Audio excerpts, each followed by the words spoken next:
시청자 여러분, 안녕하십니까? 11월 11일 월요일 JTBC 뉴스 아침엔 시작합니다. 문재인 대통령과 여야 5당 대표들이 어제 저녁 청와대에서 115일 만에 만났습니다. 당초 예정됐던 2시간을 훌쩍 넘겨 3시간 가까이 만찬을 함께하면서 대화를 나눴습니다. 황교안 자유한국당 대표와 손학규 바른미래당 대표는 선거제 개혁안을 놓고 고성을 주고받으면서 설전을 벌였고 문 대통령이 이를 말리는 상황도 발생했습니다.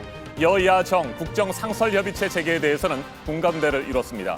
문 대통령은 개헌을 총선 공약으로 내걸어서 쟁점이 된다면 민의를 따르겠다는 뜻도 밝혔습니다. 어제 회동에서 문재인 대통령은 또 탄력 근로제 6개월 연장 같은 문제는 노동계에서 수용해줘야 하지 않겠냐며 여야 대표들 앞에서 공식적으로 노동계의 전향적인 자세를 촉구했습니다. 어제 이 자리에 참석한 뒤 브리핑을 한 민주평화당 정동영 대표에게 회동에서 나온 얘기 잠시 뒤에 직접 듣겠습니다. 조국 전 법무부 장관의 부인 정경심 동양대 교수가 오늘 추가로 재판에 넘겨질 예정입니다. 사모펀드 투자와 관련된 혐의 등 10가지 이상의 혐의가 추가될 것으로 보입니다. 조국 전 장관도 조만간 검찰에 소환돼 조사를 받을 전망입니다. 시가 9억 원이 넘는 주택을 가지고 있는 사람들은 전세 대출이 오늘부터 제한됩니다. 한국주택금융공사와 주택도시보증공사의 공적 보증을 받을 수 없게 되는 건데 이를 활용한 갭 투자를 막고 실수요자가 지원을 받을 수 있도록 하기 위한 조치입니다. 미국 대통령 선거 레이스에 뒤늦게 합류한 억만장자 블룸버그 전 뉴욕시장이 트럼프 대통령과의 가상 대결에서 6%포인트 차이로 앞섰다는 여론조사 결과가 나왔습니다. 하지만 민주당 후보들 가운데는 지지율 4%로 6위에 머물렀습니다.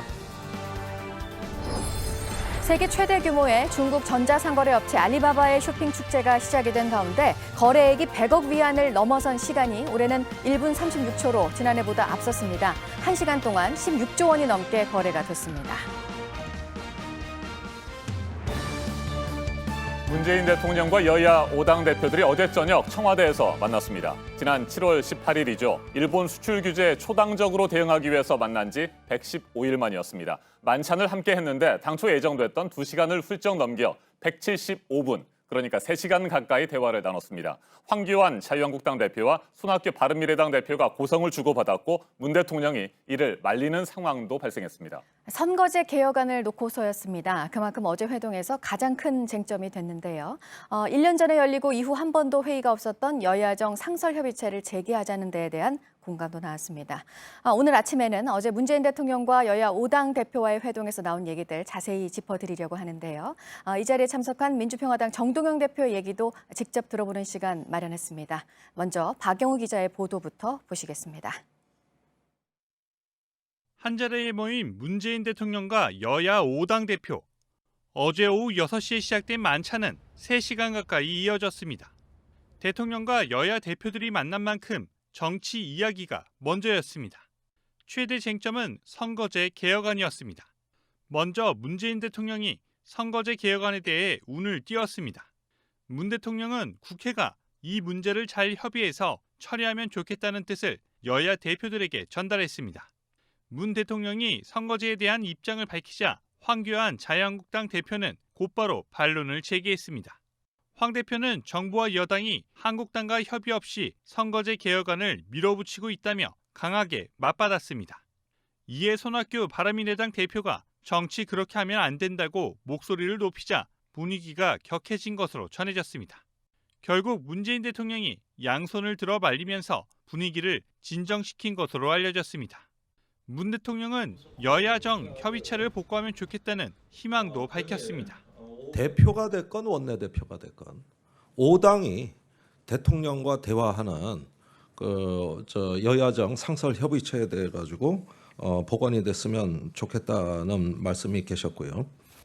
여야정 국정상설협의체는 문 대통령과 여야 5당 원내대표가 합의해 만든 기구입니다. 지난해 11월 첫 회의가 열린 뒤 현재까지 열리지 않고 있습니다. JTBC 박여우입니다. 문재인 대통령과 여야 5당 대표의 어제 만남에서는 개헌 문제도 대화 테이블에 올랐습니다. 문재인 대통령은 개헌을 총선 공약으로 내걸어서 쟁점이 된다면 민의를 따르면 된다는 뜻을 밝혔습니다. 한일 관계와 남북 관계에 대해서도 많은 이야기들이 오갔습니다. 이재승 기자가 보도합니다. 개헌 이야기는 정동영 민주평화당 대표가 먼저 꺼냈습니다. 정 대표는 임기 반환점을 계기로 개헌에 나서줄 것을 문 대통령에게 촉구했습니다. 문재인 대통령은 총선 공약으로 내걸어서 총선 이후 쟁점이 되면 민의를 따르는 것 아니겠냐고 개헌에 대한 입장을 밝혔습니다. 한일 관계와 남북 관계에 대한 깊은 대화도 이어졌습니다. 특히 한일 관계에 있어 수출 규제 등 경제 문제와 한일 군사정보보호협정을 연계한 것은 모순이라는 일부 지적도 나왔습니다. 이에 문 대통령은 일본의 경제 침탈과 한일 군사정보보호협정 문제에 대해서는 초당적으로 협력할 필요가 있다고 당부했습니다. 일본 강제징용에 대한 대법원 판결을 존중해서 해야 한다고 생각한다는 말도 덧붙였습니다. 남북관계에 있어서는 심상정 정의당 대표가 말문을 열었습니다. 심 대표는 북미 회담이 실패할 가능성을 감안해 남북관계가 작동할 수 있는 여지를 확보해야 한다고 조언했습니다. 문 대통령은 북미 회담도 시간이 많지 않다는 점은 공감한다고 말한 것으로 전해졌습니다. JTBC 이재승입니다. 노동과 경제, 민생 문제도 대통령과 여야 5당 대표 만남에서 핵심 주제로 다뤄졌습니다. 문재인 대통령은 탄력 근로제 6개월 연장을 노동계가 받아줘야 한다고 말했습니다. 정교조 문제 등도 언급됐습니다. 이어서 안태웅 기자입니다. 탄력 근로제 확대에 국회가 노력해달라. 문재인 대통령이 어제 만찬에서 한 말입니다.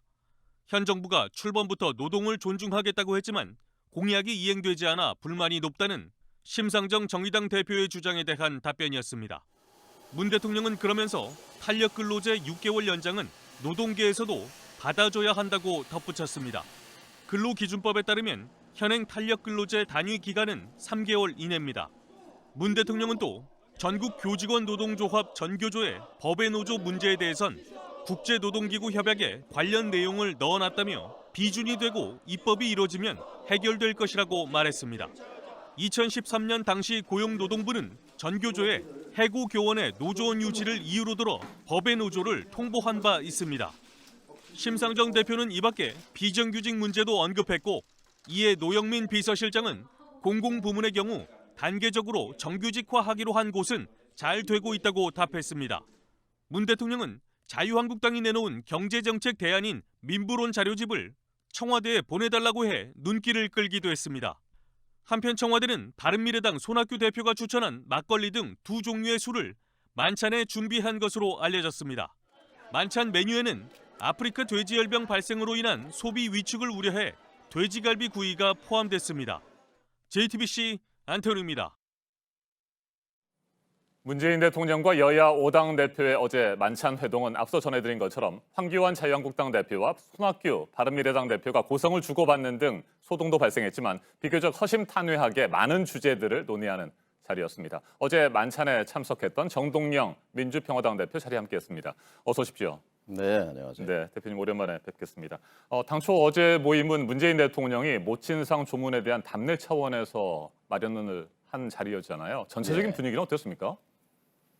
부드럽고 진지했습니다. 근데 이제 현안과 관련해서는 한치 양보 없이 팽팽한 그런 분위기도 있었고요.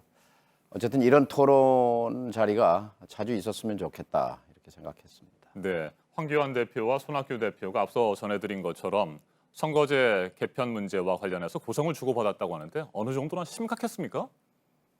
역시 이제 그 정치 쟁점에서는 네. 이제 뜨거운 설전이 오고 갔는데요.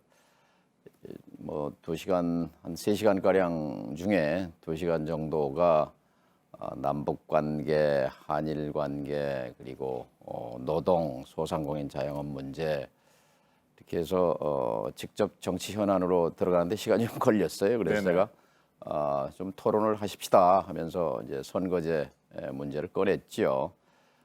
그랬을 때 이제 문 대통령께서 선거제 문제를 가장 적극적으로 제기하고 밀고 네. 왔던 사람은 바로 본인이다. 이런 말씀을 하면서 국회에서 좀 잘 처리했으면 좋겠다. 이렇게 답을 하셨는데 이제 황 대표께서 한국당을 배제하고 일방적으로 패스트트랙을 밀어붙인 거에 대해서 강한 유감을 표시했습니다. 그런데 사실 배제한 거는 아니거든요. 자유한국당이 계속해서 어떻게 보면 협상에 응하지 네. 않은 거거든요. 이 문제를 이제 이해찬 대표나 심상정 대표가 또 지적했고 그 과정에서 우리 손 대표께서 그런 식으로 정치하면 안 된다 이렇게 네. 지적을 하게 되니까 황 대표 입장에서는 이제 1대4로 몰리는 입장이 됐거든요. 그러다 보니까 좀 격해지기도 했던 것 같습니다. 네. 문재인 대통령이 두 손을 벌리면서 그만하자 이런 식으로 좀 말렸다고 네, 하던데 예, 그러고 좀, 나서 뭐 곧바로 멈췄습니까? 네, 언성을 높인 데 네. 대해서 사과도 하고 그리고 뭐 다시 차분한 분위기 속에서 대화를 이어갔습니다. 네. 정 대표께서는 선거제 개편안 문제 그리고 개헌 문제에 대해서 뭐 다양한 얘기를 예, 하신 것으로 알고 있습니다. 그러니까 마라톤에서 출발점은 별 의미가 중요치 않다. 네. 마라톤에서 중요한 건 반환점부터다. 근데 오늘 이제 반환점을 돌면서 여야 당 대표 초청해서 이렇게 소통의 자리를 갖는 건 굉장히 의미가 있다고 본다. 그런데 이제 꼭 드리고 싶은 말씀은 촛불 시위가 시위로 끝나서는 안 되고 네. 이건 촛불 혁명으로 승화돼야 하는데 3년 전 촛불은 4.19보다도 컸고 6월 항쟁보다 컸는데 4.19 혁명은 내각제 혁명으로 제도 발전이 이루어진 거고 제도 개혁이 6월 항쟁은 87 체제 또 대통령 직선제 소선거구제로의 개혁이 이루어진 반면에 촛불 집회는 현재 그냥 촛불 집회다. 그러기 위해서는 무엇보다도 선거제 개혁과 개헌에 대해서 대통령께서 적극적으로 힘을 싣고 의지를 밝혀주셔야 한다라고 제가 말씀을 드렸고 어쨌든 이 선거제 개혁은 작년 8월에 제가 당대표가 됐을 때 축하 전화를 대통령께서 했고 제가 한 가지만 도와주십시오. 네. 선거제 바꿉시다. 선거제 바꾸고 4.27 판문점 선언 실천하면 역사에 기록되는 대통령 될 겁니다. 제가 열심히 도와드릴 테니까 선거제 바꿉시다. 라는 제안에 대해서 대통령께서 화답을 했고 거기서 이제 불씨가 살아난 거거든요. 네. 이제 8분 응선에 왔는데 이제 대통령께서 좀 힘을 실어달라는 얘기를 드렸고 또 이어서 대통령 말씀이 작년에 선거제 개혁에 여야가 합의한다면 분권형 개헌에 찬성한다고 하셨지 않습니까? 네. 그렇다면 이제 12월에 선거제가 처리되면 개헌은 당연하게 논리적으로 뒤따라야 하는 과제인데 여기에 대해서도 대통령께서 분명한 의지를 좀 밝혀주시기 바랍니다라는 얘기에 대해서 이제 선거제와 개헌 토론이 이제 들어간 거지요. 그 과정에서 좀 고성이 오고 가고 그랬습니다. 네. 자, 선거제 개편과 관련해서는 자유한국당은 계속해서 연동형 비례대표제에 대해서는 반대 입장을 밝히고 있습니다. 아예 뭐 비례대표 의원들을 없애야 된다 뭐 이런 주장까지 하고 있는데 지금 정 대표께서는 연동형 비례대표제 꼭 필요하다, 관철시켜야 한다 이런 입장이신가요? 이런 얘기도 드렸습니다. 네. 제가 지난주에 그 헤이그 네덜란드와 벨기에를 다녀왔어요. EU 외교협회 회장으로 작년에 이어서 이제 올해 가서 EU 의원들과 회의도 하면서 그 덴마크, 네덜란드, 벨기에 이런 나라들 보면 국민의 행복도가 제일 높아요. 근데 정치는 지역구 의원이 아예 없습니다. 네. 전체를 그냥 정당에만 투표해서 비례로 뽑는데 뭐 지역 대표성이든 계층 대표성이든 세대 대표성이든 그 나라들 보면은 20대, 30대 국회의원이 30%, 40% 이렇게 돼요. 국회가 굉장히 젊습니다. 이 국회를 이런 식으로 21대 국회를 구성해 봐야 양극화 문제는 해결될 수 없습니다. 그럼 국회 구성 방식을 바꿔야 된다는 네. 것이 이제 상식인데 지금 자유한국당이 내놓은 안은 비례대표 없애버리자는 거거든요. 이것은 협상하자는 게 아니다라는 게 제 생각이고 그런 관점에서 이제 다른 대표들도 얘기를 했고 여기에 대해서 이제 강하게 황교안 대표가 이제 반발한 것인데요. 그러나 지금 자유한국당이 제시한 270명으로 줄이자는 것은 네.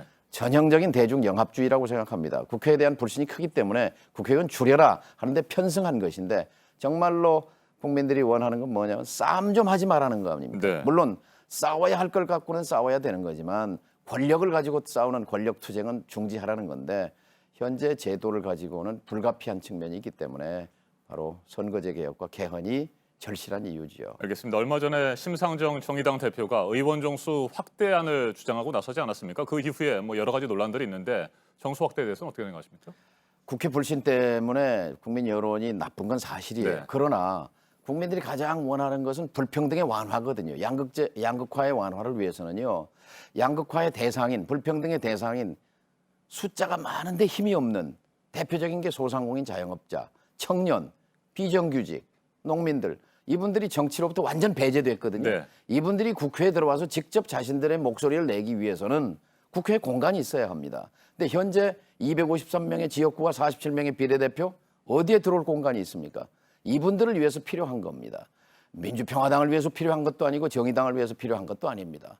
근데 지금 이 비례대표제를 없애자는 것은 이건 지금 정치를 바꾸자는 것이 아니라 이대로가 좋다는 현실 유지 입장이라고 생각합니다. 네, 정 대표께서는 과거 통일부 장관을 지내셨고요. 개성공단이 시작되는 데 있어서 큰 역할을 하셨기 때문에 많은 애착을 가지고 계신 것으로 알고 있습니다. 금강산 관광과 관련해서 최근에 북한이 시설물 철거를 요구하기도 했었고요. 여러 가지 지금 문제에 봉착해 있는데 이건 어떻게 해결해야 되는 남북 관계에 대한 걱정이 네. 많았습니다.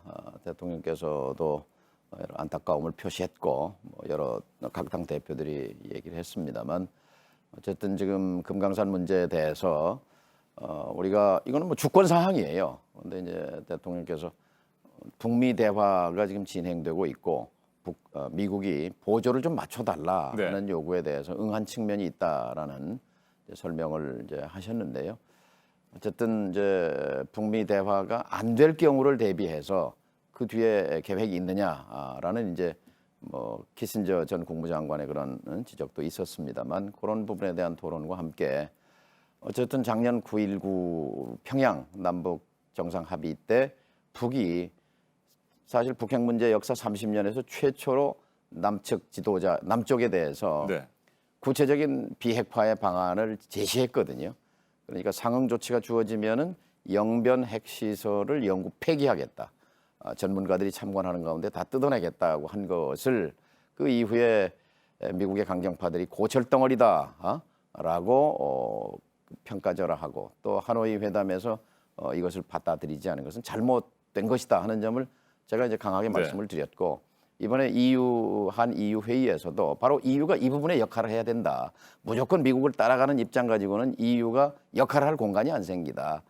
EU의 입장이 이제 비판적 관여인데 대화를 하되 제재는 계속한다라는 것인데 그렇게 그 입장으로부터 좀 더 적극적인 관여, 특히 영변 핵시설을 뜯어내는 것은 그것은 사실 최소한 50% 내지 80%에 해당하는 그런 북한의 핵 능력이 제거되는 것이니까 다른 말로 하면 사실상의 네. 비핵화로 간주할 수도 있는 건데 이것을 차버린 건 잘못된 거다 하는 얘기를 어제도 이제 청와대에서 말씀드렸고 네.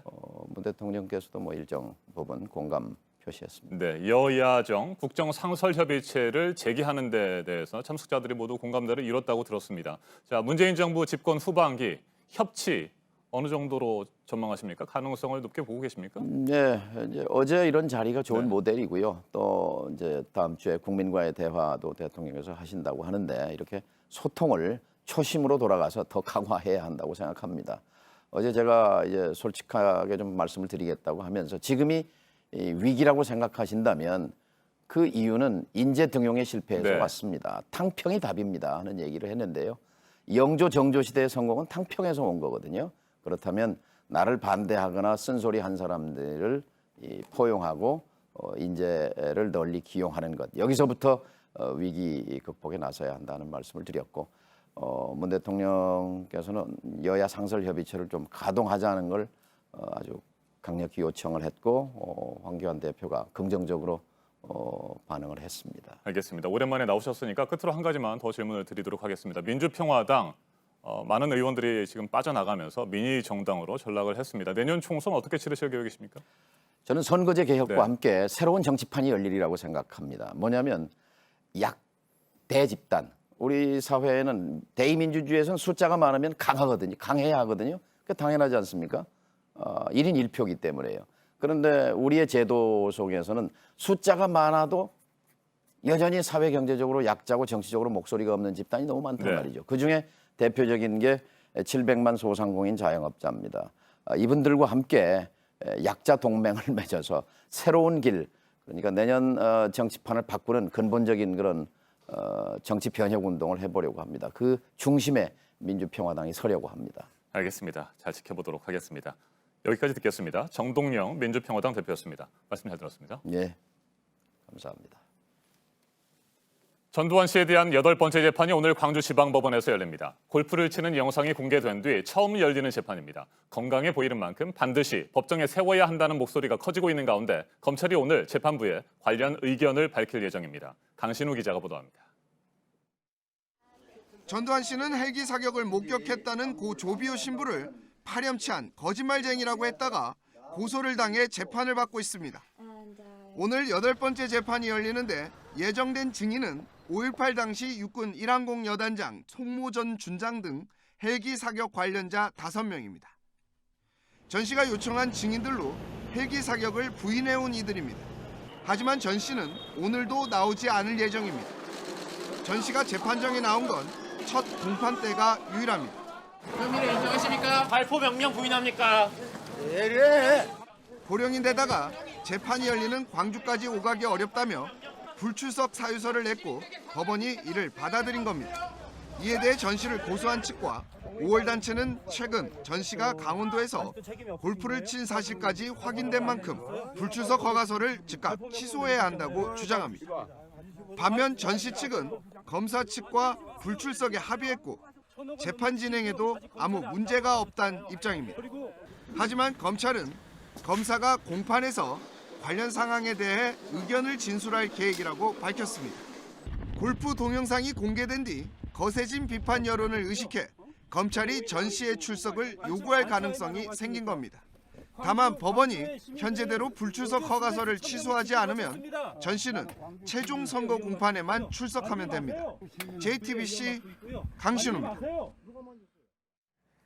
조국 전 법무부 장관의 부인 정경심 교수의 구속 수사 기간이 오늘로 끝납니다. 오늘 추가로 재판에 넘겨질 것으로 보입니다. 조국 전 장관 소환 일정에 대해서는 검찰이 이번 주 중에 조 전 장관과 조율을 할 예정입니다. 신아람 기자입니다. 정경심 교수는 지난 9월 6일 딸의 동양대 표창장을 위조한 건에 이어 오늘 2번째로 재판에 넘겨집니다. 앞서 구속영장에 포함된 11개 혐의 대부분이 공소장에 담길 걸로 보입니다. 크게는 사모펀드 투자, 자녀 입시, 증거인멸 관련 혐의입니다. 조 전 장관 오촌 조카 조범동 씨가 사모펀드 운용사인 코링크 프라이빗 에쿼티와 코링크 PE펀드가 투자한 회사인 WFM 등에서 빼돌렸다는 72억 원 중 일부가 정 교수에게 흘러갔다고 검찰은 의심합니다. 정 교수가 동생 정모 씨와 함께 코링크 PE에 투자한 뒤 정 씨 이름으로 허위 컨설팅 계약을 맺고 1억 원가량을 챙겼다거나 WFM의 미공개 정보를 얻고 지분 투자를 했다는 의혹 등도 포함될 걸로 보입니다. 또 동양대 표창장 등을 허위로 만들어 자녀들이 대학과 대학원 입시에 쓰도록 한 혐의도 더해질 전망입니다. 검찰은 기소에 앞서 어제 정 교수를 소환했는데 정 교수 측은 사유서를 내고 나오지 않았습니다. 지난 4일과 7일에도 건강상 이유로 불출석했지만 검찰은 정 교수를 기소하는 데 문제는 없다고 보고 있습니다. 이런 가운데 사건 관련자들에 대한 수사는 계속됩니다. 검찰은 이번 주 중 조 전 장관과 소환 일정을 조율할 걸로 보입니다. 정 교수 부부의 자산관리인인 김경록 씨와 지난달 31일 구속된 조 전 장관 동생 등에 대한 사법 처리도 남아 있습니다. JTBC 신아람입니다. 네, 지난달 초에 예고가 됐었습니다. 시가 9억 원이 넘는 고가의 집을 가지고 있는 1주택자들은 전세 대출이 오늘부터 제한이 됩니다. 공적 보증을 받을 수가 없는 건데요. 보증기한 연장 횟수에 제한이 있고요. 다만 예외 조항도 있습니다. 공다솜 기자가 자세히 설명해 드리겠습니다. 지난달 1일 정부가 발표한 부동산 시장 점검 결과와 보완 방안의 후속 조치인 개인 보증 시행 세칙 개정안이 오늘부터 시행됩니다. 시가 9억 원이 넘는 집을 가진 사람들은 오늘부터 한국주택금융공사와 주택도시보증공사의 전세대출을 받을 수 없습니다. 공적 전세대출을 활용한 갭 투자를 막고 실소유자가 지원을 받을 수 있도록 한 겁니다. 이미 전세자금 보증을 이용하고 있다면 11일 이후에라도 기한을 연장할 수 있습니다. 다만 11일 이후에 새로 취득한 주택이 9억 원을 초과하면 1회에 한해서만 기한 연장이 가능합니다. 이후엔 해당 주택을 처분하거나 전세자금 대출을 모두 상환해야 합니다. 예외는 있습니다. 직장을 옮기거나 자녀 교육과 질병 치료 등의 문제로 다른 시군에 있는 주택을 임차하는 경우 전세 자금 보증을 이용할 수 있습니다. 또 부부의 합산 연소득이 1억 원 이하면 9억 원이 넘는 집을 가졌더라도 전세 대출이 가능합니다. 그리고 이번 제도로 주택금융공사나 주택도시보증공사의 전세 대출을 받지 못하더라도 서울보증보험의 보증은 이용할 수 있습니다. JTBC 공다솜입니다. 네, 대선을 1년 앞둔 미국 정치권, 이 대선 레이스에 늦게 등장한 블룸버그 전 뉴욕시장이 요즘 관심인데요. 트럼프 대통령과의 가상 대결에서 6%포인트 차로 앞섰다는 여론조사 결과도 나왔습니다. 한편 트럼프 대통령에 대한 탄핵 조사는 이제 청문회가 공개가 돼서 관련 증언들이 모두 생중계로 전해집니다. 워싱턴 임종주 특파원입니다. 블룸버그 전 뉴욕시장과 트럼프 대통령의 가상 맞대결 결과는 43대 37입니다. 블룸버그 전 시장이 6%포인트 차로 앞섰습니다. 대선 도전 절차를 밟기 시작한 지난 8일 실시된 정치 전문 매체 폴리티코 여론조사 결과입니다. 바이든 전 부통령과 워런 샌더스 두 상원의원도 모두 트럼프 대통령을 앞섰습니다. 격차는 4에서 6%포인트입니다. 블룸버그 전 시장은 그러나 당내에선 6위에 머물렀습니다. 지지율은 4%, 반면에 비호감도는 거의 25%로 가장 높았습니다. 넘어야 할 벽이 그만큼 높다는 뜻입니다. 그러나 출마 선언을 하고 나면 막대한 자금력이 판도를 바꿀 것이라는 분석도 나오고 있습니다. And he'll fight back in the way he knows best, on the air and through his media campaign and through social media. That's what he'll do. 블룸버그 전 시장은 순자산 550억 달러, 63조 원으로 세계 9번째 부자에 올라 있습니다. 트럼프 대통령에 대한 미 하원의 탄핵 조사는 이번 주부터 공개 청문회 형식으로 전환됩니다. 야당 유력 정치인 뒷조사를 위해 우크라이나를 끌어들였다는 핵심 의혹에 대한 진술이 TV로 생중계됩니다. 방어 전략에 부심하고 있는 트럼프 대통령과 공화당은 바이든 전 부통령 아들과 내부 고발자도 증언대에 세워야 한다며 맞불을 놓고 있습니다. 우크라이나 대통령과의 또 다른 통화 녹취록도 내놓겠다고 예고했습니다. 통화에 문제가 없다는 주장을 강조하려는 의도로 보입니다. 워싱턴에서 JTBC 임종주입니다. 미국의 블랙 프라이데이를 훨씬 넘어서서 세계 최대 규모가 된 중국 전자상거래업체 알리바바의 쇼핑 축제가 오늘 11월 11일 시작이 됐습니다. 거래액 기록이 지난해 앞섰습니다. 100억 위안, 우리 돈으로 1조 6천여억 원 거래를 넘어선 시간이 1분 36초였습니다. 공다솜 기자입니다. 중국 관군제 할인 행사의 거래액이 1분 36초 만에 100억 위안, 우리 돈 1조 6,556억 원을 달성했습니다. 지난해 2분 5초가 걸린 것에 비해 29초나 빠른 겁니다. 3분 22초 만에 200억 위안을 돌파했고 12분 49초 만에 거래액은 500억 위안을 넘겼습니다. 독신자의 날이라는 의미의 관군제는 숫자 1이 4번 들어가는 11월 11일에 시작됩니다. 2009년 중국 최대의 전자상거래 업체인 알리바바가 쇼핑으로 외로움을 달래야 한다며 할인 판매를 시작한 게 연례 행사로 굳어지며 해마다 신기록을 세우고 있습니다. 올해 관군제는 20분도 안 돼 2014년 관군제의 하루 매출액인 571억 위안을 돌파했습니다. 첫해 27개 브랜드가 참여한 것에서 크게 성장해 올해는 중국을 포함한 78개 국가와 지역에서 20만 개의 브랜드가 신제품을 선보이고 있습니다. 알리바바는 올해 관군제 기간 지난해보다 1억 명 더 많은 5억 명의 고객이 자사 플랫폼을 이용할 것으로 예상했습니다. 지금까지의 추세라면 관군제의 올해 거래액은 작년 거래액인 2,135억 위안, 우리 돈 35조 3,684억 원을 넘어설 것으로 보입니다. JTBC 공다솜입니다. 홍콩 시위에 참여했다가 숨진 희생자가 지난 금요일에 처음 나왔고 22살의 이 대학생을 추모하는 시위가 사흘 내내 계속됐습니다. 이 소식은 보도국 연결해서 알아보도록 하겠습니다. 이재승 기자, 오늘부터는 시위대가 이른바 3파 투쟁에 들어간다고 하는데 어떤 내용입니까? 네, 홍콩 시위의 첫 희생자는 홍콩 과기대 2학년생 차우추 록인데요. 차우 씨는 지난 4일 새벽에 시위 현장에서 최루탄을 피하려다 주차한 건물 3층에서 2층으로 떨어져서 머리를 심하게 다쳤습니다. 이후 2차례 수술을 받았지만 결국 지난 8일에 숨졌습니다. 이후에 4일째 홍콩에선 추모 집회가 이어졌는데요. 오늘은 홍콩의 학생들과 노동계, 시민들이 함께 참여하는 총파업과 동맹 휴학 이런 것들이 벌어질 예정입니다. 홍콩 전역이 이렇게 애도 분위기에 휩싸였지만 홍콩 경찰은 부적절한 언행으로 여론의 거센 비난을 받고 있습니다. 현지 언론에 따르면 지난 8일 저녁에 시위 진압 경찰은 차오 씨의 죽음을 추모하는 시민들을 향해서 바퀴벌레라고 소리쳤습니다. 또 응급구조 요원이 시위대를 치료하려는 것을 경찰이 여러 번 방해한 것도 여론의 비난을 받고 있습니다. 그리고 애플에서 출시한 신용카드가 지금 논란이 되는 부분이 있네요. 네, 이 애플카드는 애플이 지난 8월에 대형 투자은행 이 골드만삭스와 손잡고 출시한 신용카드인데 성차별 논란에 휩싸였습니다. 애플카드는 남녀 간 신용 등급에 차이를 두고 있다는 논란에 뉴욕주 정부가 공식 조사에 나선 건데요.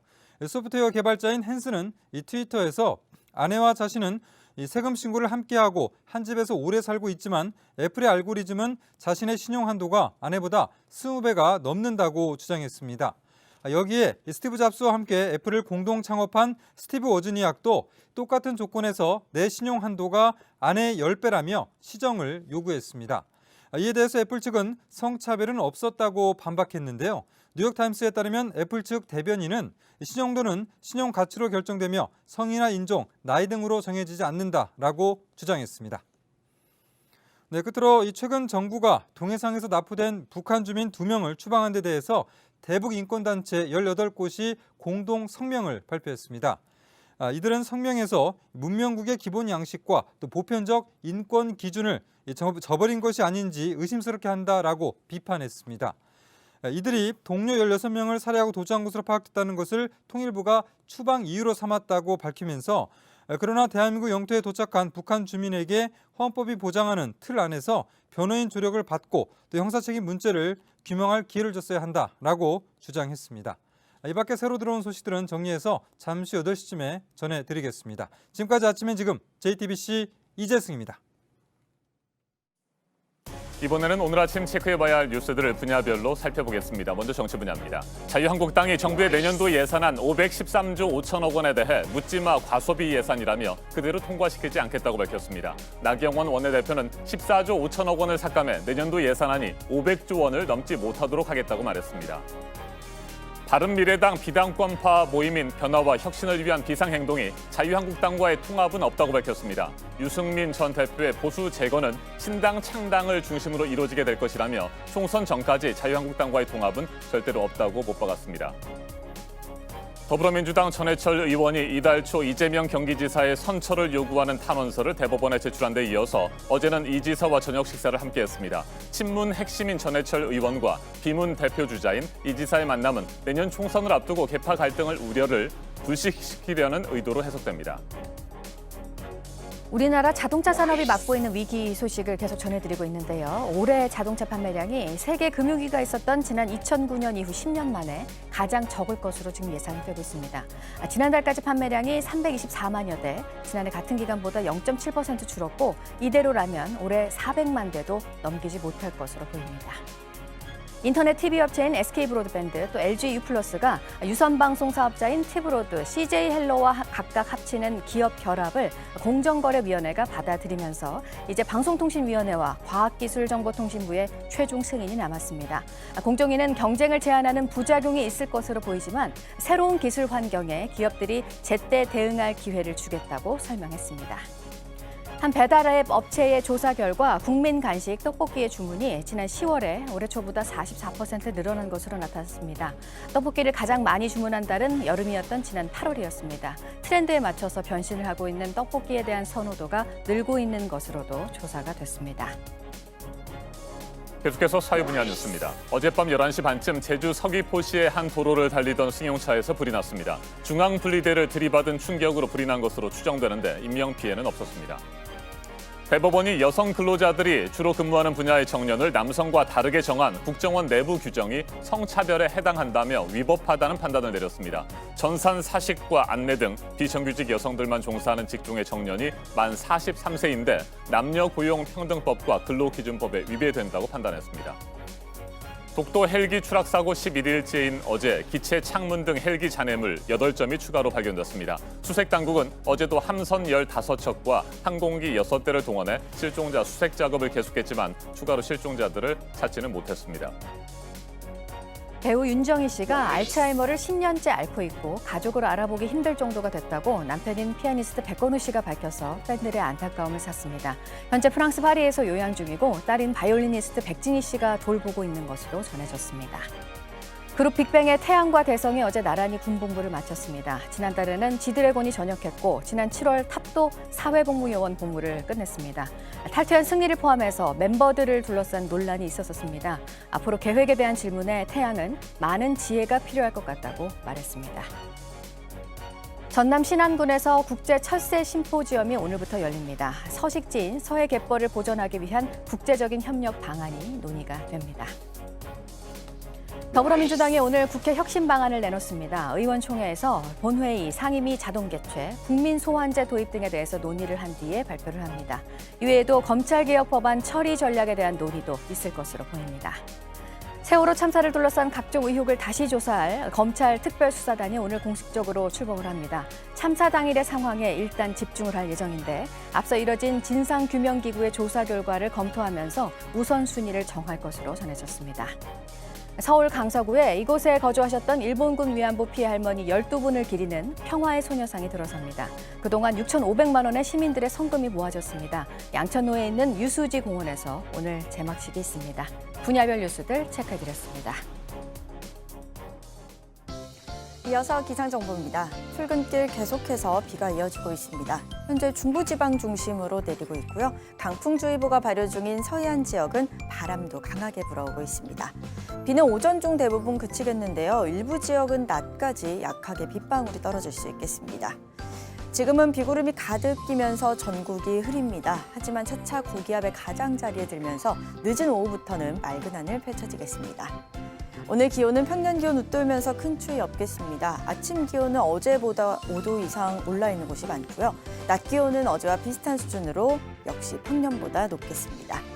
낮 동안 서울이 15도, 광주 17도, 대구는 18도까지 오르겠습니다. 북한도 우리나라와 비슷하겠지만 일부 북부 지역은 중강이 11도 등으로 10도 안팎에 머물겠습니다. 수요일 전국에 비가 내리고 목요일 아침 기온 크게 떨어집니다. 목요일과 금요일 서울도 아침에 영하권으로 떨어질 것으로 예상됩니다. 기상정보였습니다.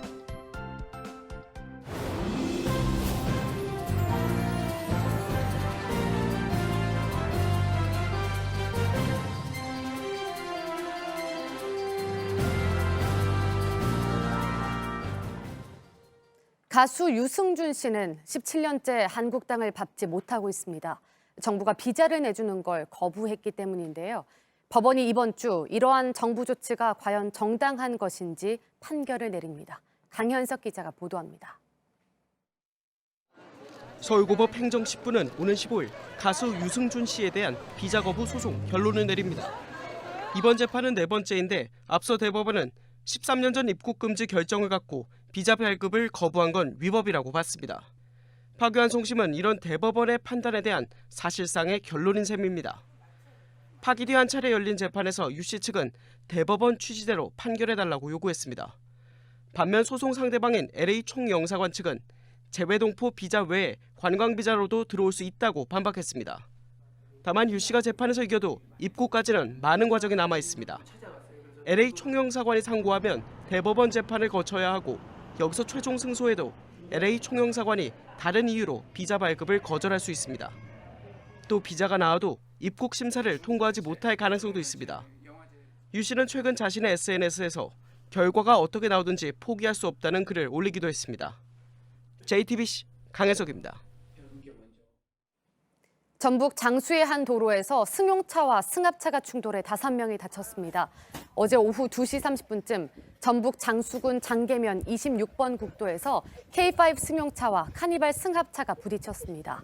이 사고로 K5 운전자 21살 A씨가 크게 다치는 등 모두 5명이 크고 작은 부상을 입었습니다.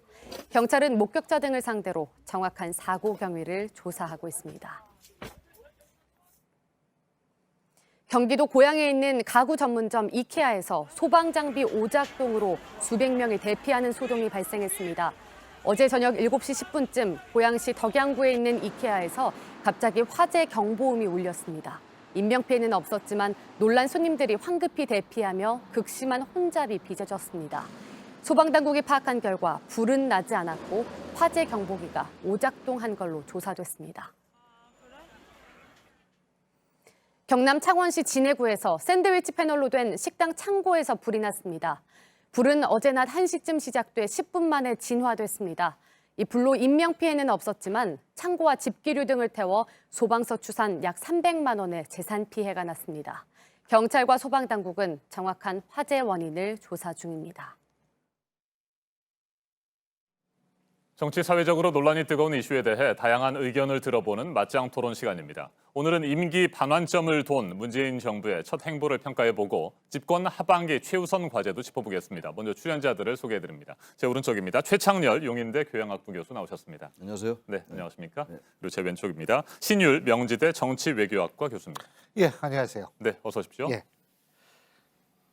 문재인 대통령이 집권 후반기 첫 행보로 여야 5당 대표를 어제 청와대로 초청해서 만찬을 함께했습니다. 당초 예정했던 2시간을 훌쩍 넘겨 3시간 가까이 대화를 나눴습니다. 최대 쟁점은 선거제 개혁안이었습니다. 자유한국당 황교안 대표와 바른미래당 손학규 대표가 고성을 주고받았습니다. 여야정 국정상설협의체 재개에는 공감대를 이뤘다고 합니다. 토론 시작하겠습니다. 당초 어제 모임 문재인 대통령의 모친상 조문에 대한 답례 성격으로 이루어졌잖아요. 당초 2시간 정도 예상이 됐었는데 3시간 가까이 할 얘기는 좀 다 했을까요? 어떻게 보십니까, 최 교수님? 오찬이 아니라 만찬이니까 네, 만찬이죠. 아무래도 네. 허심탄회하게 얘기할 수 있었을 것 같고요. 또 저 막걸리도 이제 곁들였다고 합니다. 그러니까 이제 격시에 구애받지 않고 사전에 어떤 의제를 조율하고 이러지는 않았던 것 같아요. 그러니까 이제 비공개로 하면서 특히 관저에서 했다는 네. 거. 시점이 굉장히 중요한 것 같습니다. 임기 후반기 첫날이잖아요, 어제가. 임기 후반기 첫날에 여야 5당 대표가 관저에서 오찬이 아니라 만찬을 했다는 거. 그러니까 시간이 이제 생각보다 많이 진행을 하면서 여러 가지 얘기가 나왔겠죠. 현안이 워낙 많으니까. 지금 아까 말씀처럼 선거제 얘기도 나왔고, 뭐 지소미아 얘기, 네. 한일 군사보호협정 문제, 그다음 패스트트랙 문제라든지 여러 가지 얘기가 나왔을 거예요. 2시간 반이니까 뭐 별 얘기 다 나오지 않았겠어요? 여야 간의 좀 회동이 길어졌으니까. 게다가 한국당 황교안 대표 나름대로 할 얘기가 많을 거고 말이죠. 네.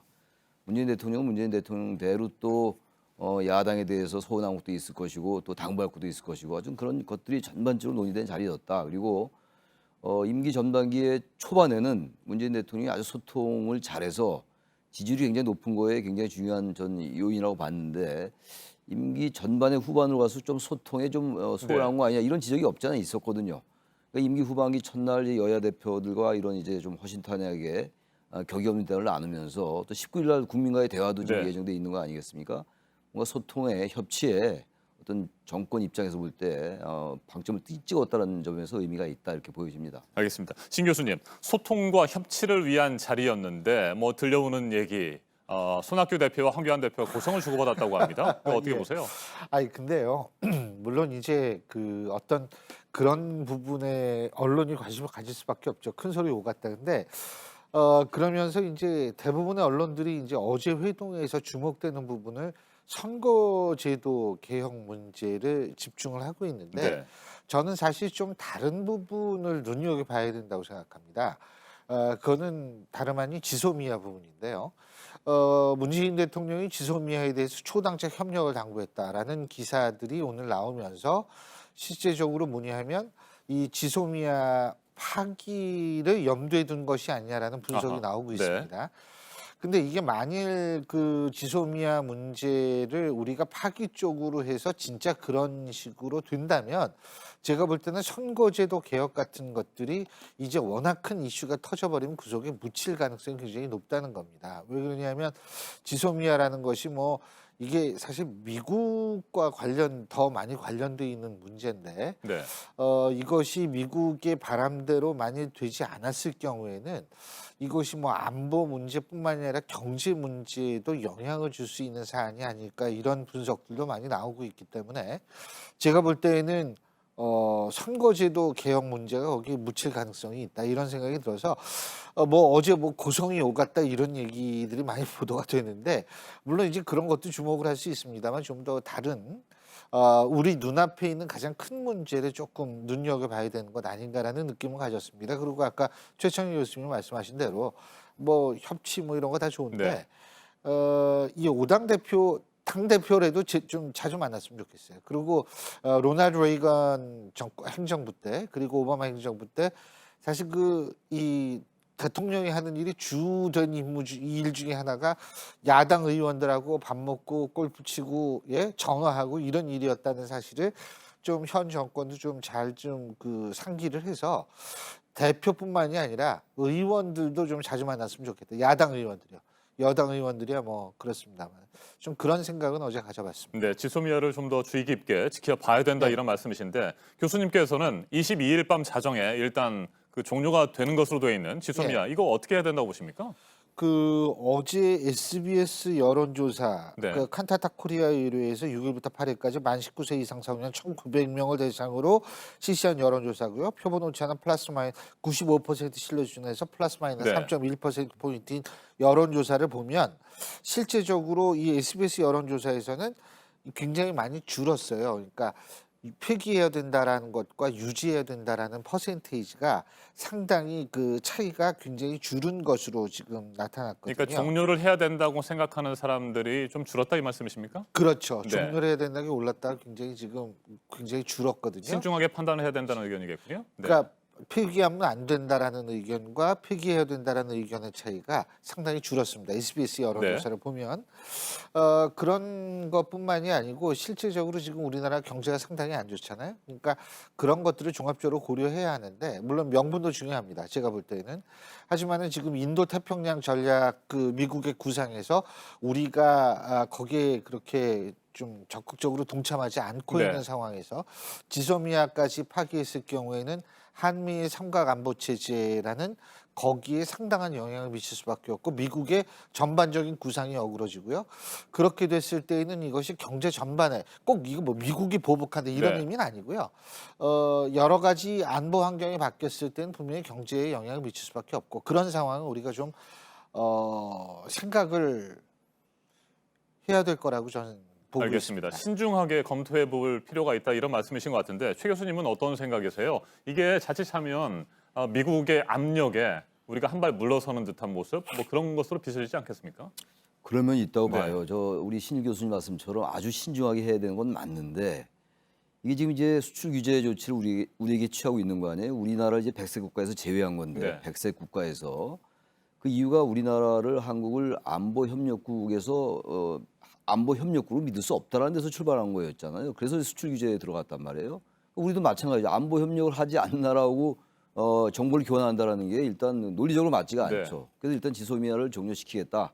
22일 자정까지 이제 종료시키면 이제 그건 한일 간의 군사 정보보는 교류가 안 되는 거란 말이에요. 지금 하고 있어요. 아직은 이제 유효하니까. 그래서 수출 규제 조치가 그대로 시행되고 있는 상황 속에서 일본이 우리에게 대해서 우리나라가 또 부단하게 일본에 계속 좀 뭔가 이 대화를 갖자 네. 이런 것들을 보냈음에도 불구하고 잘 그게 안 됐단 말이에요. 근데 지소미아가 사실 유지하는 게 저도 좋다고는 보는데 이런 상황 속에서 그냥 연장한다라는 것도 우리 정부가 하기 어려울 것 같아요. 우리에게 명분을 뭘 줘야죠. 일본이 주든가 미국이 주든가. 미국은 무조건 일본보다 우리에게 압력을 넣는 모양새란 말이에요. 네. 지금. 저는 그래서 이 부분은 23일이니까 시간이 좀 남았어요. 22일이니까.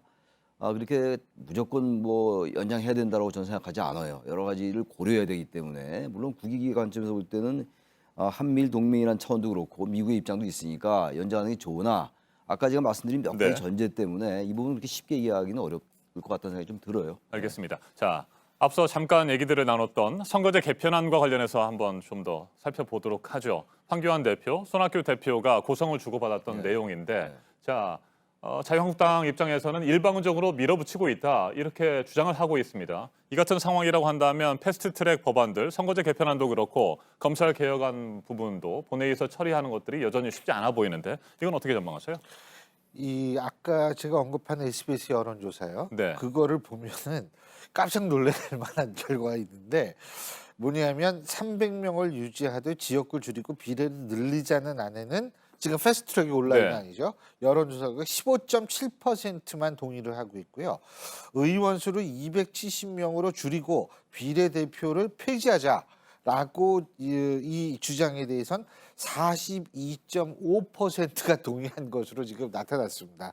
그리고 의원 정수를 330명으로 늘려야 한다. 여기에는 21.9% 동의한 것으로 나타나니까 이걸 보면서 그런 생각을 했어요. 지금 패스트트랙에 올라 있는 게 제 인기가 없고, 예?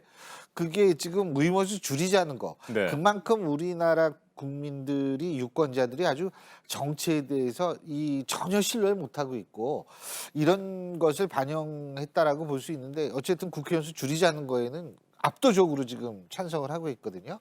이런 차원에서 제가 선거제도 개선을 생각을 하자면 결코 쉬운 일이 아닐 것이다.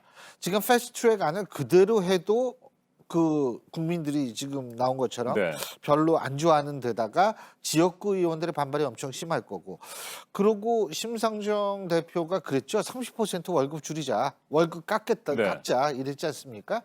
근데 뭐 거기에도 호응도 별로 없고 하도 그런 얘기들이 국회에서 많이 나오니까 이제 별로 주목도 못 받고 근데 이제 그런 얘기를 하는 배경에는 의원수 좀 늘리자라는 그게 좀 있는 것 같은데 제 생각으로는 그것도 가능한 것 같지도 않고 그리고 아까 말씀드렸지만 지소미아 문제라든지 재반 문제가 있었을 때 사실은 이게 덮일 가능성이 굉장히 높다. 전 그렇게 생각하고 한 가지만 더.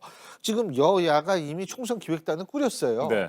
근데 이게 원래 순서대로 얘기를 한다면 패스트트랙에 있는 선거제도 개선안을 먼저 개정안을 통과시킨 다음에 총선 얘기를 하는 게 순서에는 맞거든요. 근데 먼저 이 총선 기획단을 꾸렸단 말이에요. 이런 거를 봤을 때는 과연 어느 정도 이 선거제도 개정이 이루어질 것인가에 대해서는 전 좀 시간이 가서 회의적이다. 그리고 만일 지금 야당이나 여당이나 네. 둘 다 국민 선거 앞두고 있어서 여론에 굉장히 신경 많이 쓸 수밖에 없는데 지금 여론이 이런 식으로 나오면 제가 볼 땐 더 동력은 떨어질 가능성이 있다 이런 생각이 들죠. 네. 최 교수님께서는 선거제 개편안과 검찰 개혁안 등 패스트 트랙에 오른 법안 처리들 이거 어떻게 전망하세요? 선거제 문제인데 선거제 저도 어제 SBS 그거 보고 깜짝 놀랐어요. 네. 아니 지금 지난해 12월 15일 날 여야가 합의했던 거였거든요. 연동형 비례대표제 등에 대해서는. 근데 저렇게 여론이 저렇게 나오면은 어떻게 될지 모르겠고 또 하나 문제가 지역구를 줄이는 거로 나와 있어요. 현재는 준연동형 비례대표제예요. 네. 근데 지금 253석인데 지역구가 225석으로 줄여서 28석을 지금 현재 47의 비례대표에다 늘려서 75석으로 늘리겠다라는 거거든요. 근데 이게 지금 여론도 그렇고 지금 민주당도 그렇고 모든 정당 의원들이 말이죠. 막상 투표할 때 이 기명 투표라 하더라도 지역구가 주는 거에 대해서는 부담이 있죠. 그건 여야의 문제가 아니잖아요. 그런 문제가 하나 있을 것 같고 비례대표 줄이자는 문제인데 이게 지금 비례대표 줄이는 건 말은 안 돼요. 비례대표를 지금 영명을 하자는 거 아니에요. 지금 한국당 안은. 근데 작년 12월 15일 날 합의할 때는 어쨌든 이걸 좀 되는 쪽으로 긍정적으로 합의하고서 검토하자 이렇게 합의를 했단 말이에요. 개헌도 같이 얘기했었습니다만 1년 가까이 됐는데 근데 비례대표를 한 명도 안 하겠다. 근데 국민들은 어쨌든 국회의원 숫자 늘리는 게 싫어하는 거예요. 우리나라보다 지금 의원 1인당 국민 수가 많은 나라가 많지가 않아요. 제가 알기로는 미국, 멕시코, 일본 정도. 우리가 그만큼 국회의원 숫자가 상대로 적다는 얘기거든요. 늘리는 게 맞긴 맞는데 워낙 정치가 정치 역할을 못하고 정치 실정이다, 정치 부재다 이런 지적과 비판이 워낙 압도적이기 때문에 네. 국민들은 늘리는 거 싫어하는 거예요. 세비도 줄이고 그런다 하더라도 그러니까 국민들의 세금은 똑같이 국회에 들어간다 하더라도 현재 국회 같은 모습에 국회의원 한 명도 늘리는 거 싫다는 거거든요. 국민들이. 그러니까 이 부분을 국회가 답변해야 돼요. 그런 다음에 국회의원 늘리게 해주십시오 이렇게 얘기를 해야지 그런 제도 하나도 안 고치고 무조건 국회의원 늘리겠습니다라고 얘기하니까 이게 얘기가 안 되는 거예요. 원론적으로 맞는다 하더라도 따라서 비례대표 늘리는 문제도 마찬가지예요. 이게 지역구 줄이면서 비례대표 늘린다. 그것도 현재 의원들이 또 이 기득권 문제이기 때문에 쉽지 네. 않아 않아 보이고 따라서 이 패스트에 올라간 이 지금 선거제 개혁 문제가 굉장히 중요한 건데 이게 장담하기 어려울 것 같아요. 검찰 개혁 문제 같은 경우는 또 한국당이 워낙 공수처 설치를 반대하고 있고 그러나 검찰 개혁은 대체로 뭔가 개혁해야 된다는 여론이 좀 압도적으로 많잖아요. 좀 그래서 이건 좀 성과가 있을 것 같은데 이 선거제 문제 만약 이렇게 된다면은 여야의 계산이 달라질 수 있을 것 같기도 하고 막상 투표에서 민주당 의원들조차도 썩 이게 이른바 이제 언론의 표현을 빌면 반란표 같은 네. 거 이런 것도 우리가 상정할 수 있다는 생각도 들어요. 그래서 만만치 않을 것 같기도 합니다. 알겠습니다. 내년 총선을 앞두고 있기 때문에 뭐 올 11월, 12월 연말까지도 그렇고요. 내년 초반까지도 계속해서 이 선거제 문제 또 이런 그렇습니다. 정치 이슈들이 가장 정치권에는 관심이겠습니다만 국민들의 경우에는 민생 좀 살리자, 경제도 좀 어떻게 활성화해야 될 거 아니냐 이런 요구들도 많이 하고 있고요. 자, 집권 후반기 문재인 대통령의 최대 과제는 뭐라고 보세요? 근데 문제는 경제라는 것이 그렇게 쉽게 이게 이 꺾이기는 쉬워도 이게 회복하기는 굉장히 어려운 존재가 일단은 저는 그 경제 문제이기 때문에 네. 이 문제는 굉장히 손대기가 좀 힘들지 않을까라는 생각을 하는데 단 집권 후반기에서 경제 쪽으로 제가 바라고 싶은 것은 시장은 시장 논리대로 좀 맡겨놨으면 좋겠습니다.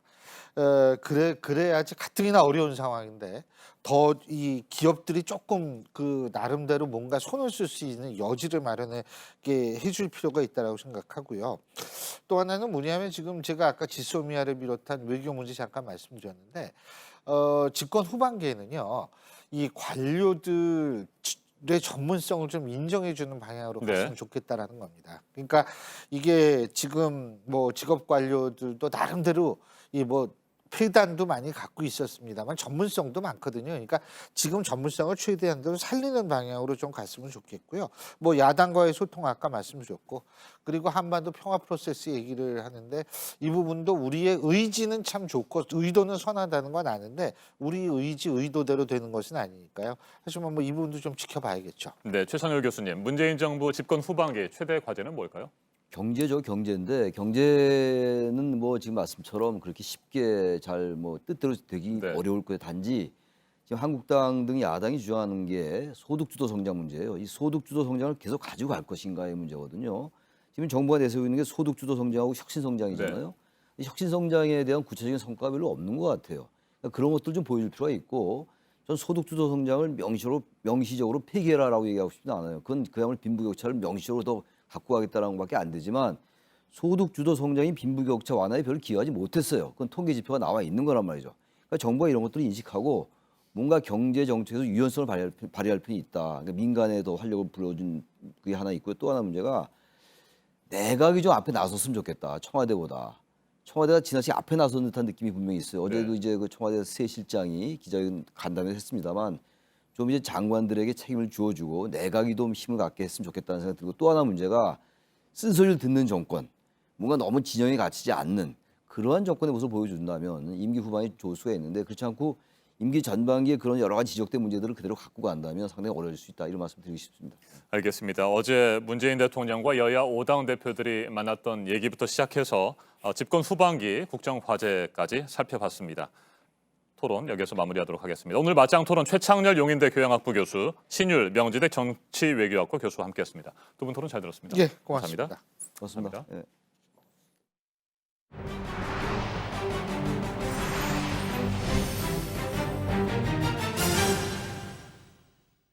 세월호 참사 이후 5년여 만에 꾸려진 검찰 특별수사단 오늘부터 본격적인 수사에 들어갑니다. 얼마 전 특별조사위원회에서 발표했던 당시 헬기 이송과 관련된 의혹, 맥박이 뛰고 있던 학생이 병원으로 갈 기회를 잃었다는 의혹에 대해서 먼저 들여다볼 것으로 보입니다. 오선민 기자입니다.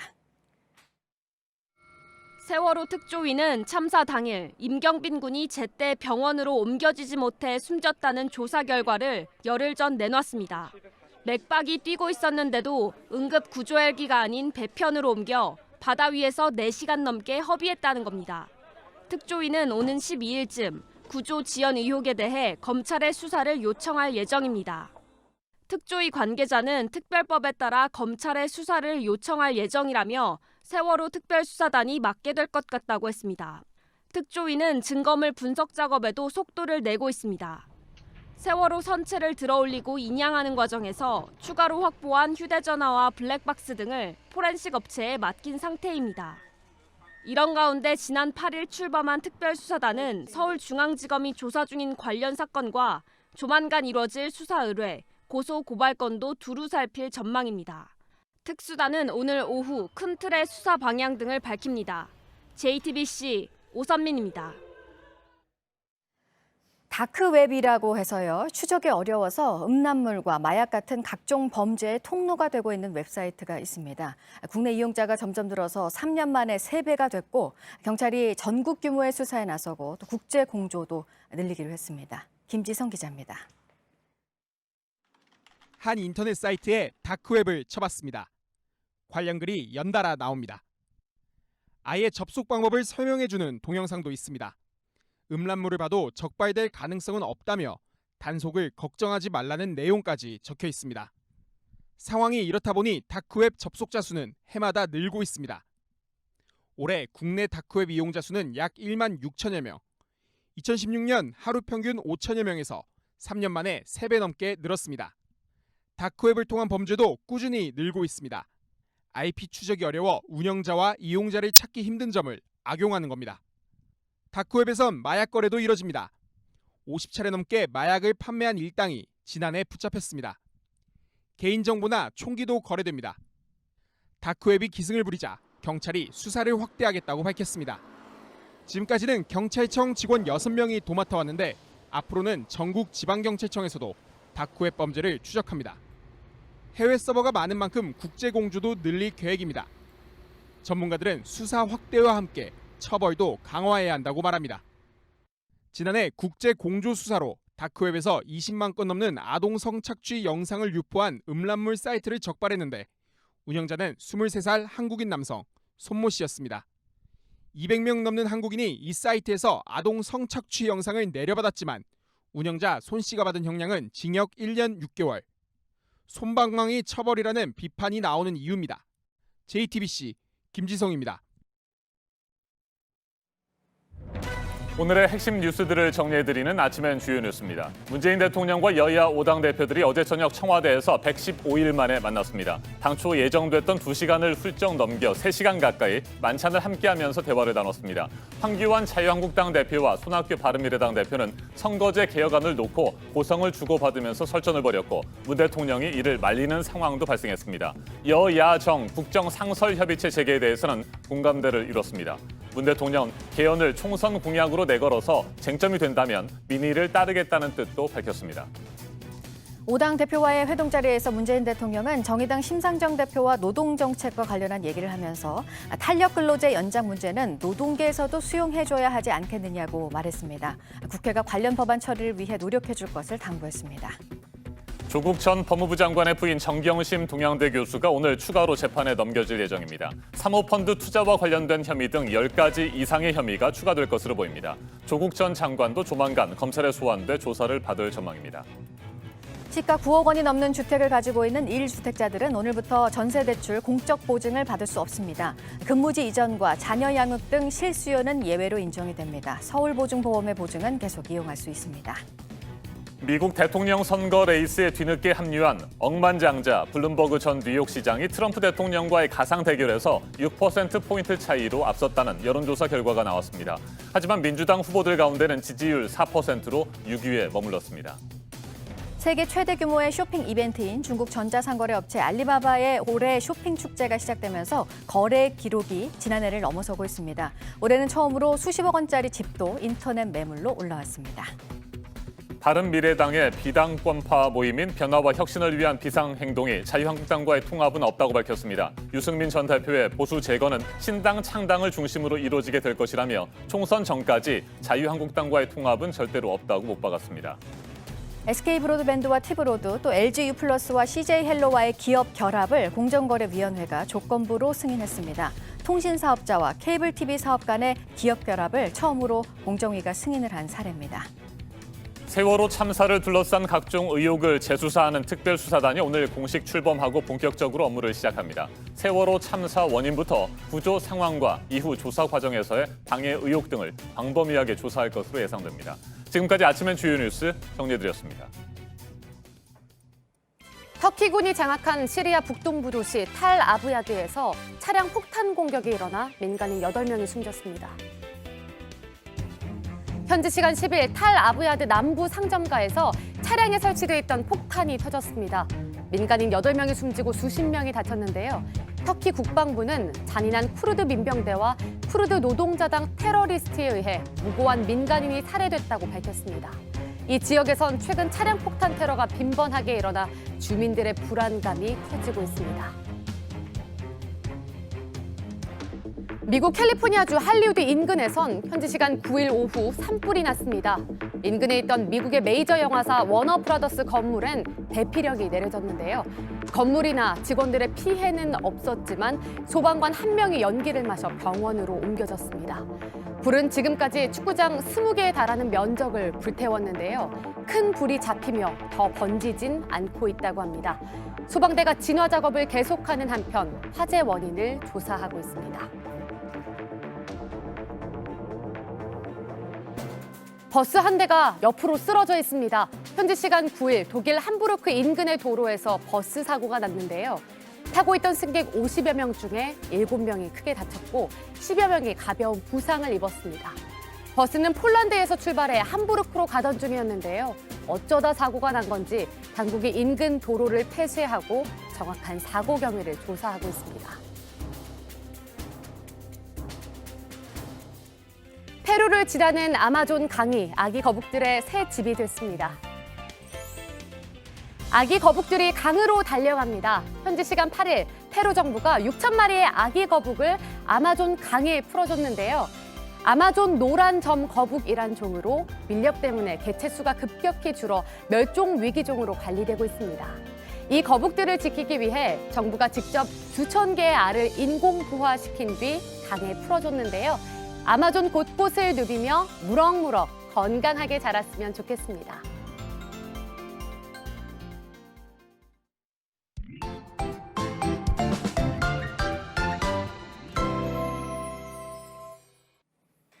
오늘 아침 전국 곳곳에 비가 내리고 있습니다. 오전 중에 비는 그치고 오후부터는 맑아지겠습니다. 자세한 기상 정보 살펴보겠습니다. 김연아 캐스터, 지금 비가 내리는 지역이 많습니까? 네, 그렇습니다. 밤사이 전국 곳곳에 비가 지났는데요. 지금도 이어지는 곳이 있습니다. 현재 중부지방 중심으로 이어지고 있는데요. 강풍주의보가 발효 중인 서해안 지역은 또 바람까지 강하게 불고 있는 상황입니다. 비는 5mm 정도 더 내릴 것으로 예상되고요. 일부 지역은 약하게 낮까지 빗방울이 떨어질 수도 있겠습니다. 네, 전국 대부분 지역에서는 비가 오전에 그치고 오후에는 맑은 하늘을 되찾게 되는 겁니까? 네, 그렇습니다. 지금 위성 영상 보시면 이렇게 전국에 잘 보이지 않으실 수도 있겠지만 흐리게 구름이 가득 끼어 있습니다. 중부지방 쪽으로는 비구름으로 발달해 있는 상황이고요. 하지만 비가 그치고 차차 고기압의 가장자리에 들면서 늦은 오후에는 맑은 하늘 펼쳐지겠습니다. 또 공기까지 깨끗해서 미세먼지 농도 보통에서 좋음 수준 예상되기 때문에 더욱 청명한 하늘 즐길 수 있겠습니다. 네, 오늘 기온은 어떻습니까? 네, 이렇게 비가 내리지만 오늘 대체로 평년 기온 웃돌겠습니다. 큰 추위 없이 종일 예년보다 조금 더 포근한 기온 보일 텐데요. 특히 아침 기온이 어제와 비교해서 훌쩍 오르면서 평년보다 5도 가까이 높겠고요. 낮 기온은 어제와 비슷한 가운데 역시 예년 기온보다 높겠습니다. 오늘 자세한 기온 살펴보면 현재 출근길 서울과 청주, 대전이 10도, 전주와 부산이 12도 가리키고 있습니다. 강릉은 11도까지 올라 있고요. 오늘 낮 기온은 서울과 춘천이 15도, 전주 16도, 광주 17도, 강릉과 부산은 19도까지 오르겠습니다. 이렇게 한낮에 선선하고 또 지역에 따라서 남부지방은 일부 지역은 포근한 편이고요. 말씀드렸듯이 오후에는 하늘도 점차 맑아지고 공기질도 좋아서 활동하기 무난할 것으로 보입니다. 알겠습니다. 기상 정보 잘 들었습니다. 김연아 캐스터 수고했습니다.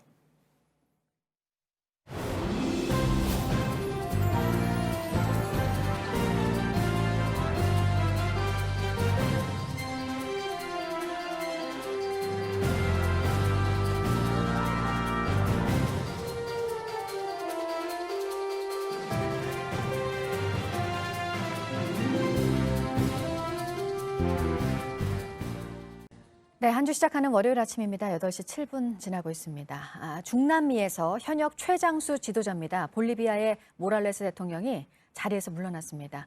대선 과정에 부정이 있었다는 논란 때문인데요. 보도국 연결하겠습니다. 부정이 있었다는 감사 결과 발표도 있었습니다. 군과 경찰도 돌아섰고요. 결국 물러났군요. 네, 그렇습니다. 현지 언론에 따르면 볼리비아 대통령은 TV 연설을 통해서 대통령직에서 물러난다라고 밝혔습니다. 이로써 지난 2006년에 볼리비아 첫 원주민 대통령으로 시작한 14년 장기 집권이 끝나게 됐습니다. 모랄레스 대통령의 사퇴 발표는 그가 4선 연임에 도전한 지난달 20일 대통령 선거 이후에 3주 만입니다. 당시 선거에서 모랄레스 대통령은 2위에 10%포인트 앞서며 승리를 선언했지만 개표 과정을 놓고 부정선거 논란이 제기되며 시위가 이어졌습니다. 모랄레스 대통령은 대선을 다시 실시하겠다고 밝히기도 했지만 즉각 사퇴해야 한다는 여론의 거센 압박에 결국 사의를 표명했습니다. 네, 이어서 니키 헬리 전 유엔 주재 미국 대사가 트러스 전 국무장관과 켈리 전 백악관 비서실장이 재임 시절에 나라를 구하려는 노력이라며 도널드 트럼프 대통령을 억제하고 무시했다라고 주장했다는 소식입니다. 헤일리 전 대사는 오는 12일 출간하는 회고록 외람된 말이지만에서 두 사람이 트럼프 대통령의 권력을 파괴하기 위해 자신을 설득하려 했지만 이를 거절했다고 소개했습니다. 티러슨과 켈리는 트럼프 행정부에서 어른들의 축으로 불리며 균형치 역할을 했다는 평가를 받았지만 모두 트럼프 대통령과 갈등 끝에 보기 좋지 않은 모양새로 그만둔 그런 공통점이 있습니다. 네, 식약처 심의위원회가 앞으로 달라지는 게 있죠. 인보사 사태로 좀 논란이 있었잖아요. 네, 그렇습니다. 식약처는 이 개정안을 이제 내놓는데요. 입법 예고와 의견 수렴을 마치고 이번 주에 시행에 들어갈 예정이라고 밝혔습니다. 식약처 산하의 중앙약사 심의위원회의 운영 방식을 대폭 개편하는 건데요. 이 개정안에는 심의위원회 신규 위원이 위촉될 때만 작성했던 직무윤리 서약서를 앞으로는 안건을 심의할 때마다 작성하도록 했습니다. 이는 안건별 이해충돌 방지를 강화하기 위해서고요. 또 심의에 참여하는 위원을 무작위로 추출해서 공정성과 또 투명성을 확보하고 회의 결과는 원칙적으로 1개월 이내에 공개하도록 했습니다. 네, 끝으로 서해 기상 악화로 인천과 섬 지역을 오가는 12개 항로 가운데 인천과 백령도 등 9개 항로의 여객선 운항이 통제되고 있다는 소식입니다. 현재 서해 앞바다와 먼바다 모두 풍랑주의보가 발효 중인데요. 인천 먼바다에는 2에서 4m의 높은 파도가 일고 초속 9에서 최고 16m의 강한 바람도 불고 있습니다. 선착장에 나오기 전에 반드시 선사의 운항 여부를 먼저 확인하시는 게 좋겠습니다. 지금까지 아침엔 지금 JTBC 이재승입니다. 검찰이 지난달 24일에 구속 수감된 조국 전 법무부 장관의 부인 정경심 동양대 교수를 오늘 추가로 기소할 예정입니다. 조국 전 장관도 조만간 소환 조사할 것으로 보입니다. 양재일 변호사 자리 함께했습니다. 어서 오십시오. 안녕하세요. 네, 오늘 밤 자정으로 한 차례 연기된 구속 기한이 만료가 되는 거죠. 네, 그래서 그렇습니다. 기소를 추가로 하게 되는 겁니까? 예, 그렇습니다. 그 기간 내에 네. 이제 검찰에서는 원칙적으로는 10일 그리고 한 번 더 연장을 해서 10일 총 20일가량 구속 상태에서 수사를 할 수가 있고요. 그 기한 내에 기소를 그러니까 재판에 넘기지 않게 되면 이 석방을 해줘야 합니다. 그렇기 때문에 구속 상태에서 재판을 유지하기 위해서는 오늘 중에 아마 공소장을 써서 법원으로 이 재판을 넘겨야 그래서 이제 법정 구속 상태가 유지가 되는 상태로 만들 겁니다. 네, 맨 처음 불구속 기소됐을 때에는 딸의 표창장 위조 의혹 이것 때문에 기소가 됐던 거고요. 이번에는 혐의가 한 10가지 이상 추가가 되는 겁니까? 일단 그 영장을 발부받는 과정에서 네. 한 11개가량 혐의를 적시를 했었고 사실 그 전부를 다 이제 재판에도 넘겨달라고 할지 아니면 오히려 그것 말고도 더 추가해서 이제 혐의를 적시할지는 알 수는 없습니다만 가능성은 조심스럽게 점쳐주고 있습니다. 왜냐하면 영장을 발부받는 단계에서는 검찰로서는 가능하면 법원이 확실하게 그러니까 혐의 사실에서 어느 정도 의심을 할 만한 것들, 그러니까 손명에 자신이 있는 것들만을 기재했을 것으로 보고요. 그 외에 조금 추가적으로 더 조사한 것이 있다고 할지라도 영장 발부 단계에서는 공연히 다툼의 여지가 많은 것들을 적시를 했었을 경우에는 오히려 영장이 발부되지 않을 수도 있기 때문에 확실한 것만 그때는 적시를 했을 네. 것으로 예상을 한다면 기소를 하는 단계에서는 그보다 조금 더 늘어날 수도 있을 전망입니다. 어쨌든 뭐 큰 틀은 안 바뀔 것 같게 자녀의 입시 부정과 관련된 부분들 그리고 본인의 어떻게 보면 이제 투자한 부분이 사모펀드 관련이 자본시장법이나 다른 부분의 공직자윤리법 같은 데 위반되진 않을지 하는 부분이고 또 그런 것들이 청문 과정을 거치는 과정에서 이제 증거 인멸을 시도했고 다른 사람에게 지시해서 교사에 이른다는 부분 이런 부분들이 아마 주요 범위가 될 것입니다. 네, 가장 쟁점이 될 만한 혐의는 방금 말씀을 하셨습니다만 WFM 주식을 차명으로 매수했다는 의혹 이게 될까요? 근데 차명으로 사실 매수했다는 네. 것만으로 이게 문제가 되는 것은 아니고 차명 주식을 이제 고위공직자 부인으로서 매수를 한 것을 조국 전 장관 당시 민정수석이었죠. 그때 알고 있었다면 사실은 이 부분은 이제 조 전 장관에게 오히려 더 문제가 되는 것이고요. 그 차명으로 매수하는 과정에서 혹시라도 이른바 그 주식가 조작을 하는 사람들의 어떤 행동 이런 것들을 알고 있으면서 그 내부자 정보를 이용해서 네. 불법적인 이익을 얻으려고 한 게 아니냐 이 부분이 좀 가장 크게 문제가 될 것으로 보입니다. 거기 한 발 더 나아가서는 현재 이제 조범동 오촌 조카 같은 경우 원래 이제 코링크피를 사실상 운영했다고 알려진 인물 아니겠습니까? 구속됐고 재판에 넘겨졌죠. 그 조범동이 일부 자금을 횡령을 해서 이제 정경수 교수라든가 아니면 정 교수의 동생 명의로 해서 그 자본계약을 체결해서 넘겨준 부분 한 1억 5천만 원 가량 되는 것들, 이런 것들이 혹시 불법적인 횡령 자금이라는 걸 알고 있었고 공범에 해당하느냐, 이런 부분들도 어쩌면 추가로 적시할 수가 있는 상황이죠. 네, 검찰이 정경심 교수를 추가로 기소하기 전에 남편 조국 전 장관을 불러서 조사를 할 것이다. 그럴 가능성이 높다, 이런 전망들이 나왔었잖아요. 그런데 실제로 소환 조사를 아직까지 안 하는 이유는 뭐라고 보십니까? 일단 정경심 교수를 기소하는데 조 전 장관에 대한 조사가 꼭 필요할 것은 아닌 것으로 보입니다. 왜냐하면 말씀드린 것처럼 뭔가 행동, 직접적인 나서서 뭔가를 하고 뭐 자본 투자를 했다든가 아니면 뭐 다른 어떤 회사로부터 지금 불법으로 의심을 받고 있는 자본계약을 통해서 자금을 지급받았다가 이런 것들은 전부 정경수가 직접적으로 한 것이지 조국 전 장관이 직접 그 행위에 가담한 건 아니거든요. 다만 조 전 장관 같은 경우 알고 있었느냐, 혹은 아니면 불법적인 투자를 하는데 일각에서 제기된 것 같이 혹시 조 전 장관도 그 사실을 알고 있고 일부 자금을 제공을 한 것이냐, 이런, 그러니까 오히려 정 교수가 주도적인 행동을 했고 조 전 장관 같은 경우에는 그걸 알고 있으냐 아니면 혹시 일부 가담이냐, 이게 문제가 되기 때문에 조 전 장관을 반드시 소환해서 조사를 해야 정경심 교수를 기소할 수 있는 건 아닌데, 다만 정경심 교수를 소환 조사하는 과정에서 그렇게 새로운 것들을 검찰이 알아낸 것으로 보이진 않아요. 일단 뭐 전반적으로 부인하는 자세가 그대로 유지되고 있다고 보기 때문에, 그래서 아마 검찰에서도 조 전 장관을 바로 정경수를 구속해서 수사하는 과정에서 부를 수는 없었던 것으로 보입니다. 네, 조 전 장관이 장관직을 사퇴한 직후부터 뭐 계속해서 소환 조사는 이루어질 것이다, 임박했다, 뭐 초일기에 들어갔다, 뭐 이런 얘기들이 나왔는데 말씀하신 대로 아직까지는 부르지 않았고 이번 주에는 부를까요? 어떻게 보십니까? 글쎄요. 네. 지금 말씀하신 것처럼 초일기란 표현을 언론에서 참 많이 썼는데 초일기로 따지면 정말 오래 읽고 있는 셈이죠. 그런데 아직까지도, 그러니까 조 전 장관 자택에 대한 압수수색이 있었고 그때 컴퓨터에서 일부 자료들이 뭐 나온 것이 아니냐라는 언론에서 조심스러운 보도가 있었습니다만 명확한 건 없고요.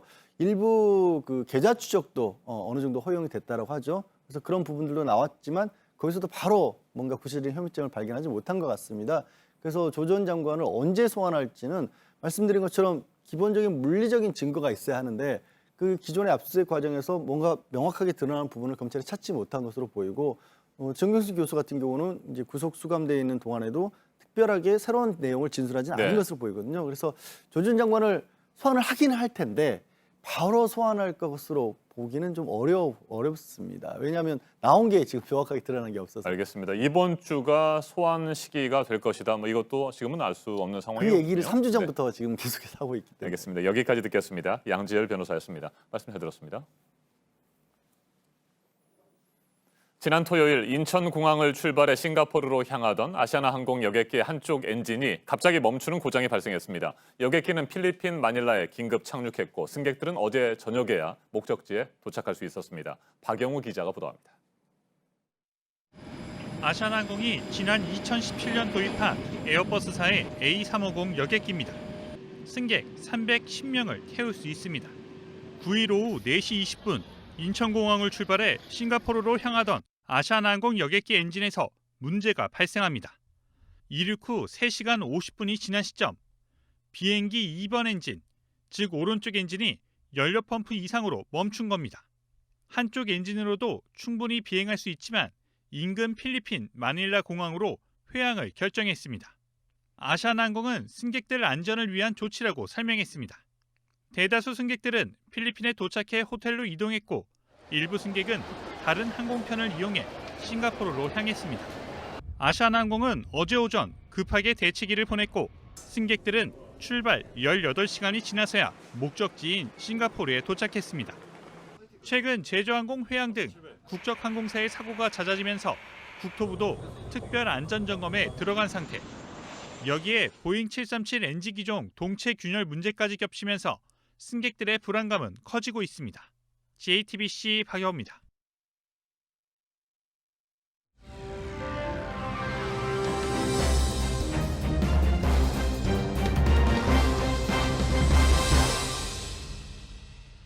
네, 독일의 베를린 장벽이 무너지고 딱 30주년이 되는 날을 맞아서 독일을 비롯한 전 세계 곳곳에서 기념 행사가 있었습니다. 벽은 무너졌지만 이후 독일 안에서의 갈등은 여전하죠. 오늘 최인택 중앙일보 국제전문기자와 짚어볼 국제 이슈입니다. 어서 오세요. 네, 안녕하십니까. 네, 지금 이 상황이 어떤지 그 30주년 기념 행사에서 메르켈 총리가 한 말을 들어보면 딱 여실히 느껴지는 것 같아요. 베를린 장벽의 붕괴 기념일이 행복한 순간의 기억이지만 한편으로는 현재 마주하고 있는 증오와 맞서야 한다는 점을 일깨워주고 있다. 이렇게 말을 했어요. 예, 그렇습니다. 네. 89년, 30년 전 그 순간은 정말 감격적이었습니다.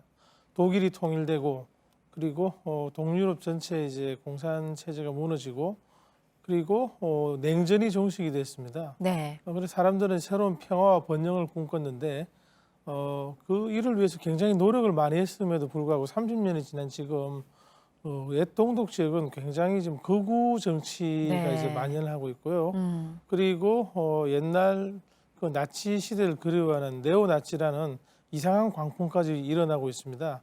이런 거에 대해서 메르켈 총리가 경종을 울린 것이고요. 거기에 하나 더 보태가지고 경제적 격차가 동서독의 그 격차가 사람들의 불만을 낳고 있는데 네. 반세기 50년도 더 걸릴 것이다.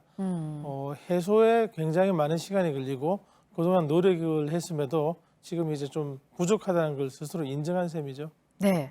그 지금 동독에서 커지고 있는 이 극우 성향에 대해서 얘기를 해주셨는데 아무래도 이건 무시할 수 없는 부분이 경제적인 격차에서 나오는 부분이 상대적으로 더 박탈감이 크고 이게 또 극우로 이어지는 거 아니겠습니까? 네, 그렇습니다. 독일은 그 매년 통일과 관련해서 옛 동독 지역 상태에 관한 그 보고서를 그 발행하고 있는데요. 지난 9월 나온 걸 보면은 옛 동독 지역은 옛 서독 지역에 비해서 이제 그 생산력은 경제력은 75% 수준이고 임금은 84%로 나타났습니다.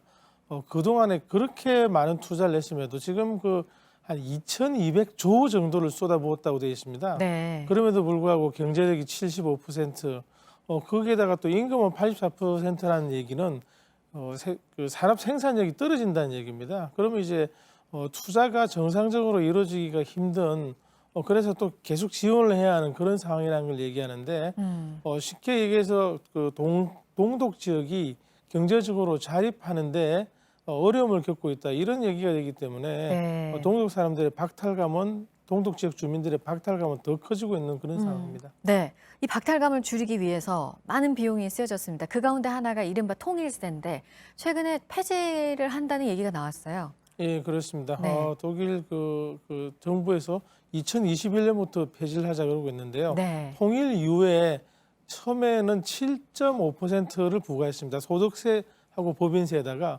생각해 보십시오. 제가 이제 내고 있는 세금에다가 7.5%를 더하는 겁니다. 네. 세금을 더 내는 건데 나중에 95년 이후로 5.5%로 줄어들었습니다만은 지금까지도 내고 있다는 거는 국민들이 이제 불만을 가질 만한 거죠.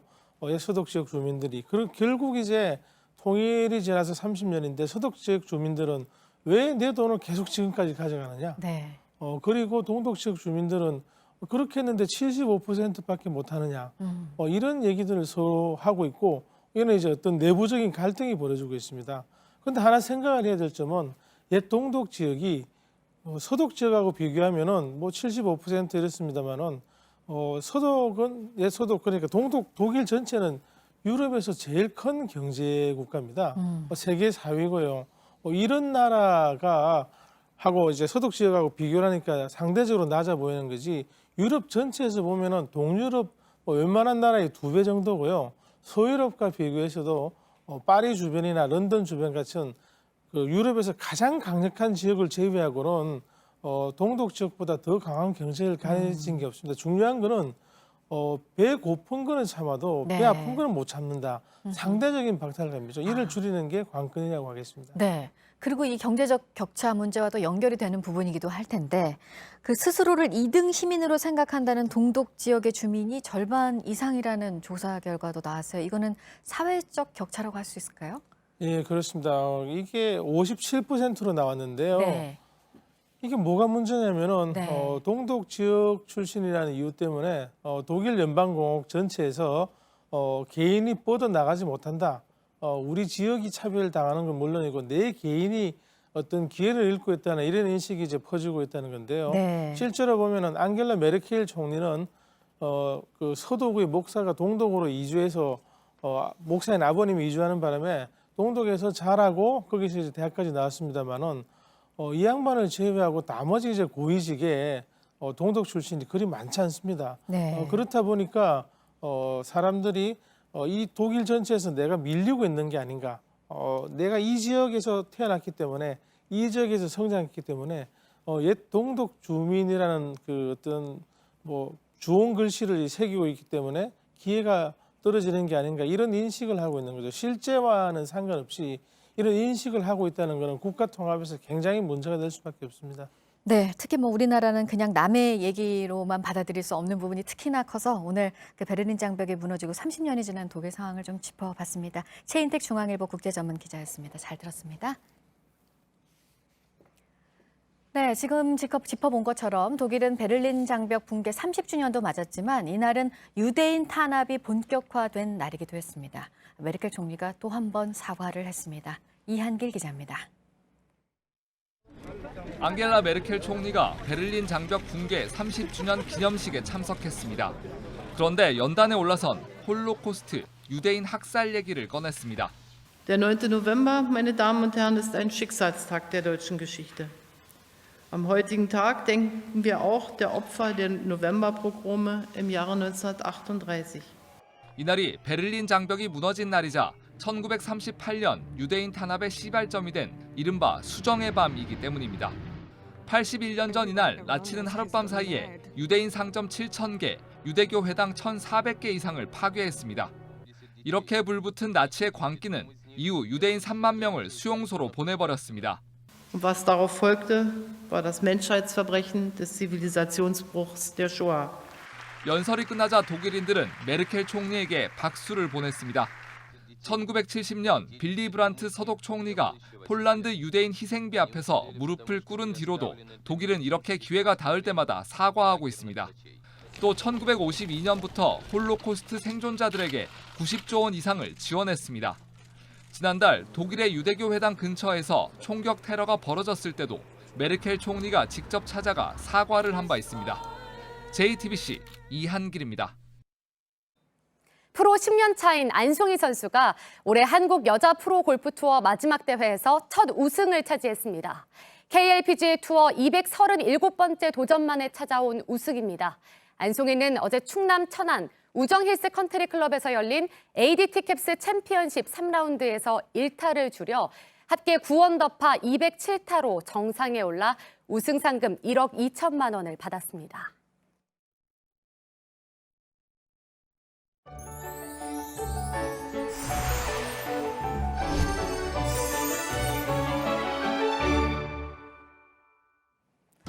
밤사이 곳곳 비구름이 지났고 지금도 비가 이어지고 있습니다. 현재 중부지방 중심으로 내리고 있고요. 강풍주의보가 발효 중인 서해안 지역은 바람도 강하게 불어오고 있습니다. 비는 오전 중 대부분 그치겠는데요. 일부 지역은 낮까지 약하게 빗방울이 떨어질 수 있겠습니다. 오늘 기온은 평년 기온 웃돌면서 큰 추위 없겠습니다. 아침 기온 어제보다 5도 이상 올라 있고요. 낮 기온은 어제와 비슷한 수준이지만 역시 평년보다 높겠습니다. 오늘 낮 동안 서울이 15도, 광주 17도, 대구가 18도까지 오르겠습니다. 북한도 우리나라와 비슷하겠지만 일부 북부 지역은 10도 안팎에 머물겠습니다. 수요일 전국에 비가 내리고 수능일인 목요일 아침 기온 크게 떨어집니다. 서울도 영하권으로 떨어질 것으로 보입니다. 기상정보였습니다. 아침엔 뉴스워치, 오늘 하루 관심을 가지고 지켜봐야 할, 기억해야 할 뉴스 끝으로 정리해드립니다. 문재인 대통령과 여야 5당 대표들이 어제 저녁 청와대에서 115일 만에 만났습니다. 당초 예정됐던 2시간을 훌쩍 넘겨 3시간 가까이 만찬을 함께하면서 대화를 나눴습니다. 황교안 자유한국당 대표와 손학규 바른미래당 대표는 선거제 개혁안을 놓고 고성을 주고받으면서 설전을 벌였고 문 대통령이 이를 말리는 상황도 발생했습니다. 여야정 국정상설협의체 재개에 대해서는 공감대를 이뤘습니다. 문 대통령은 개헌을 총선 공약으로 내걸어서 쟁점이 된다면 민의를 따르겠다는 뜻도 밝혔습니다. 어제 회동에서 문재인 대통령은 또 정의당 심상정 대표와 노동정책 관련 얘기를 하면서 탄력근로제 6개월 연장 같은 문제는 노동계에서 수용해줘야 하지 않겠냐는 말도 했습니다. 국회에 관련 법안 처리를 촉구했습니다. 조국 전 법무부 장관의 부인 정경심 동양대 교수가 오늘 추가로 재판에 넘겨질 예정입니다. 사모펀드 투자와 관련된 혐의 등 10가지 이상의 혐의가 추가될 것으로 보입니다. 조국 전 장관도 조만간 검찰에 소환돼 조사를 받을 것이라는 전망이 나오고 있지만 정확한 시기는 알 수 없습니다. 시가 9억 원이 넘는 주택을 가지고 있는 사람들은 한국주택금융공사와 주택도시보증공사의 전세대출 공적 보증을 받을 수 없습니다. 이를 통한 갭 투자를 막기 위한 조치가 오늘부터 시작됩니다. 오늘 전해드릴 소식은 여기까지입니다. 이상으로 JTBC 뉴스 아침엔 월요일 순서 모두 마치겠습니다. 건강한 하루 보내시기 바랍니다. 고맙습니다.